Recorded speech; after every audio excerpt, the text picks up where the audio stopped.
These are the Oakley Valve old version frames, and I will show you how to take out the lenses and reinstall them.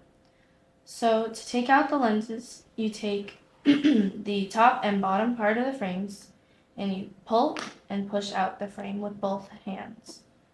So you pull and push.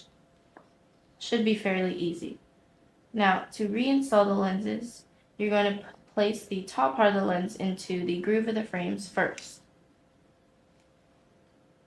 You don't have to push hard because you just need to do it gently.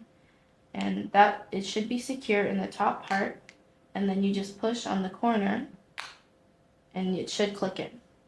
So you take the top part of the lens and slide it into the grooves.